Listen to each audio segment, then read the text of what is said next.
So the recent outburst by certain Ghanaian artists calling for more airtime for Ghanaian music in a bid to promote local content has been trending for some time.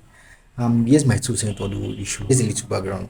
So certain Ghanaian artists came together, and naturally, you know how Nigerian music seems to dominate the African market space. And they came together in Ghana and decided and talked about how Nigerian music and all other foreign music have continually been pushed forward and airplay. And based on this, they are calling for more airplays, more airtimes for Ghanaian music, which is beautiful. It's a beautiful idea to promote local content. But yeah, here's my 2 cents on the whole issue. One, now we are creating a void in the market space because we are taking away a big chunk of what people listen to, which is foreign music, Nigerian music most especially. And what would happen with that void? What's going to fill that void? What is the government going to do? Is there going to be like a scheme or a fund provided for artists to support local content? What promotional tactics would government itself or certain individuals who are calling for this change, what would they be doing to encourage people to push out local content? Because now we are creating a very big void in the market.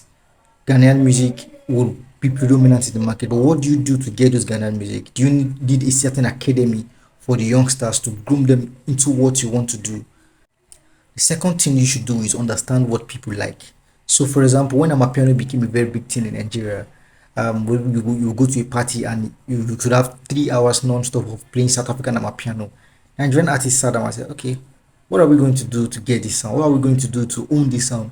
What are we going to do to feed this sound to our people where this foreign sound does not take away the chunk of our market? And what did they do? We created Nigerian Amapiano, and we have Ashake, Shei Vibes, certain top artists leading in that space, owning the sound, and even Ashake got a Grammy nomination for Amapiano, which is not originally Nigerian sound. So one way Ghana can beat this is by looking at what Ghanaians like, what Ghanaians are listening to, the kind of sound they're listening to, and try to model it, own the sound, infuse your local element into it, create something special. Yeah. The third thing you can do is to encourage collaboration. So collaboration in what sense? So one way you can do is collaboration with artists who the Ghanaian audience really love, foreign artists who the Ghanaian audience really love. So it could be a collaboration based on label, collaboration sponsored by the government, but a collaboration that involves artists who Ghanaians really love, foreign artists who Ghanaians really love, with a local artist. And in that way, you are kind of giving them what they love and adding what you want them to get introduced to. So it's a win-win situation for you. It's a win-win situation for you. You give them what they love, the artist they love, but then you introduce them to this particular artist, this particular local artist who you want them to keep on listening to. And yeah, it works like a charm. And the last thing you can do, I feel the government only have power over the radio and TV, not over DSPs, because DSPs are, I feel they're beyond what the government can do.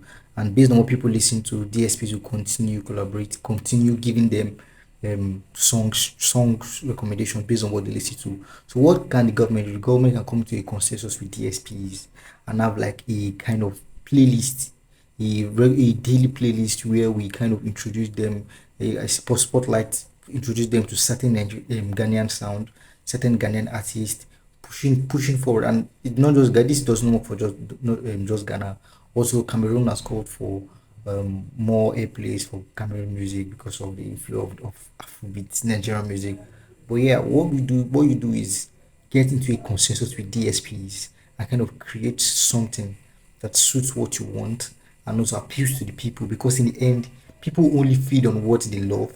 People only consume what they love, and they will keep on consuming what they love. That's why you could see the Spotify rap numbers of certain artists like Odumodu Black skyrocketing to the top, because people keep on consuming what they love, and nobody really cares. They can keep on listening to one particular song forever. This is what you call fantastic.